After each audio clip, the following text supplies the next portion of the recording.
Menteri Haji dan Umroh Muhammad Irfan Yusuf turun langsung meninjau kesiapan layanan jemaah haji Indonesia di kawasan Arafah. Fokus utama pengecekan mencakup kesiapan konsumsi, sanitasi, hingga fasilitas pendukung yang ramah lansia dan disabilitas. Jelang puncak haji, Menteri Haji dan Umroh RI Muhammad Irfan Yusuf turun langsung meninjau kesiapan layanan jemaah haji Indonesia di kawasan Arafah.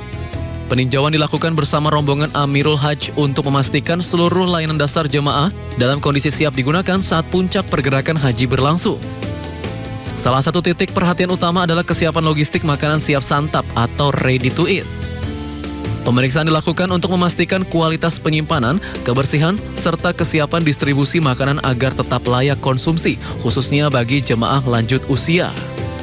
Peninjauan kemudian dilanjutkan dengan pengecekan kondisi tenda dan tempat istirahat jemaah. Tadi kita melihat angka yang tertera di catatan dengan angka realitas di tenda jumlahnya berbeda. Karena itu kita minta tenda tambahan untuk mengakomodasi mereka yang tidak terhitung dalam angka yang berbeda tadi. Selain konsumsi dan tenda, Menhaj juga mengecek kesiapan fasilitas sanitasi. Menurut Menhaj, saat ini rasio ketersediaan toilet masih berada pada kisaran 1 unit untuk 50 jemaah. Meski belum ideal, fasilitas yang ada dipastikan tetap dimaksimalkan untuk pelayanan jemaah, terutama lansia. Kemenhaj juga terus berkoordinasi dengan pihak terkait di Arab Saudi guna mendorong penambahan fasilitas sanitasi pada musim haji mendatang.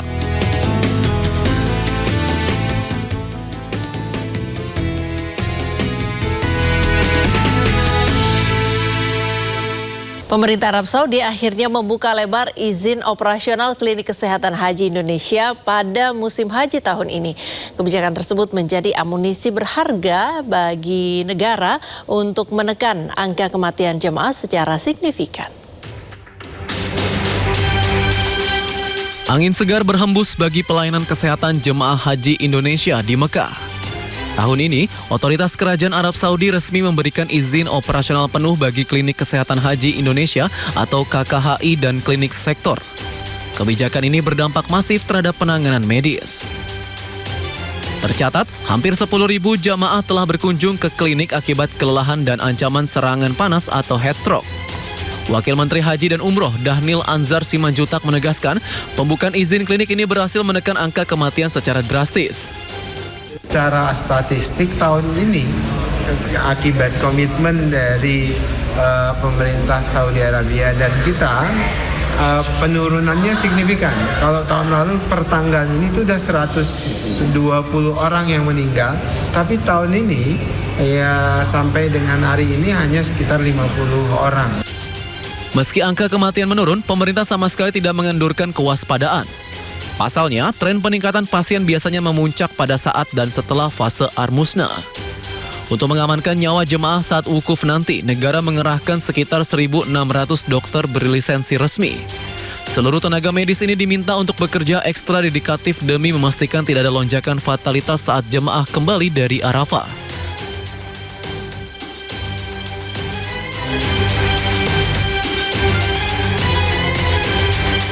Sudah siap berangkat ke Tanah Suci, Menteri Keuangan Purbaya Yudi Sadewa justru harus menunda ibadah hajinya pada tahun ini.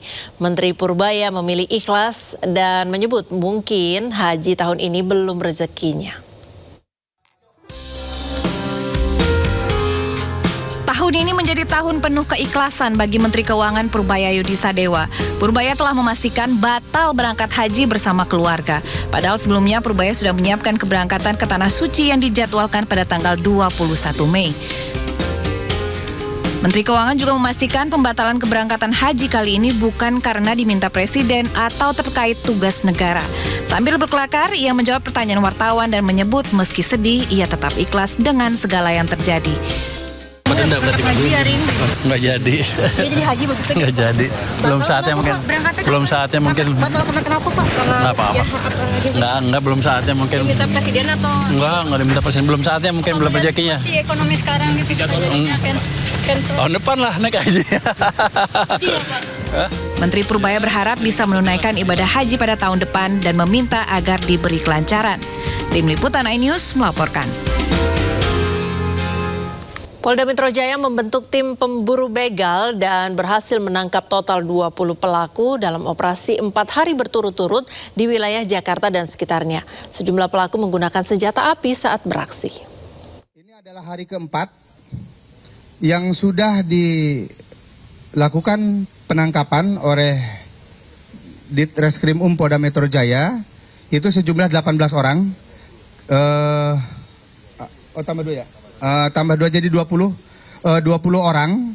Kemudian jajaran Polres dan Polsek juga melakukan kegiatan dan hal yang sama. Itu juga sudah melakukan penangkapan terhadap 16 orang tersangka.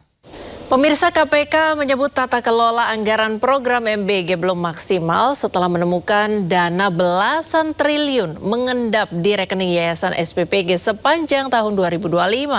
Tidak hanya itu, KPK juga menemukan dampak perputaran ekonomi dari program MBG di daerah masih sangat minim.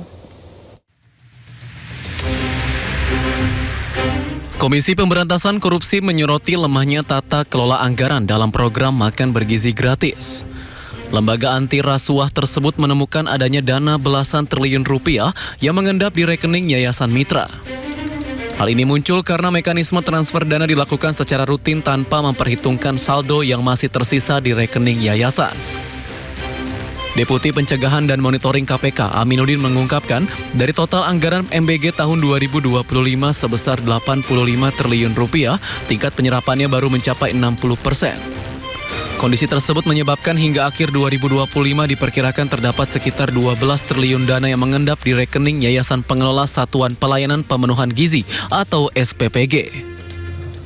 Ada duit yang mengendap ya di akunnya si yayasan. Karena mekanisme transfernya itu tidak melihat berapa dana yang masih tersisa di yayasan, tapi secara rutin mereka begitu jelaskan transfer. Sehingga sampai akhir tahun 2025 dari 85 triliun yang sudah dianggarkan, yang terserap itu hanya 60% atau sekitar 70 triliun ya, karena mengendap sekitar 12 T kalau nggak salah. Akhirnya apa? 12 triliun itu duit mengendap di rekening yayasan-yayasan seluruh Indonesia yang memiliki SPPG. KPK juga menemukan dampak perputaran ekonomi dari program MBG di daerah masih sangat minim, di bawah 5%. Hal ini dikarenakan sebagian besar dana kembali ke kota karena bahan baku tidak diserap langsung dari masyarakat lokal.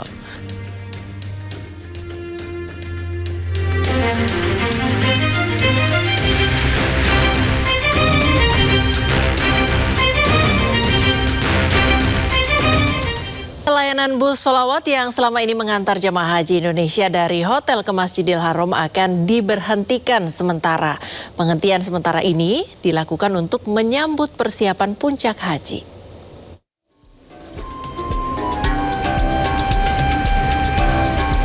Mulai Jumat 5 Zulhijjah atau 22 Mei pukul 18 waktu Arab Saudi, transportasi utama jemaah haji menuju Masjidil Haram yakni bus sholawat diberhentikan untuk sementara waktu. Penghentian sementara ini dilakukan guna menyambut persiapan puncak haji di Arafah, Muzdalifah, dan Mina atau Armuzna. Kepala Bidang Transportasi Petugas Penyelenggara Ibadah Haji PPIH Arab Saudi, Sarif Rahman, mengimbau para jemaah untuk menyesuaikan aktivitas ibadah mereka dengan kebijakan ini. Kami menghimbau kepada seluruh jemaah haji Indonesia untuk beraktivitas ibadah di musola hotel masing-masing atau masjid terdekat dengan hotel. Karena hari itu pun tanggal 5 Zulhijjah itu bertepatan dengan hari Jumat. Jadi sebaiknya jemaah untuk tidak memaksakan diri sholat di Masjidil Haram, tapi lebih banyak sholat di masjid atau musola hotel masing-masing. Layanan bus sholawat baru akan kembali beroperasi normal setelah fase Armuzna, tepatnya pada 14 Zulhijjah mulai pukul 1 waktu Arab Saudi. Bagi jemaah gelombang pertama, khususnya kloter-kloter awal yang akan segera kembali ke tanah air setelah fase Armuzna, PPIH memastikan layanan bus sholawat siap memfasilitasi kebutuhan ibadah mereka.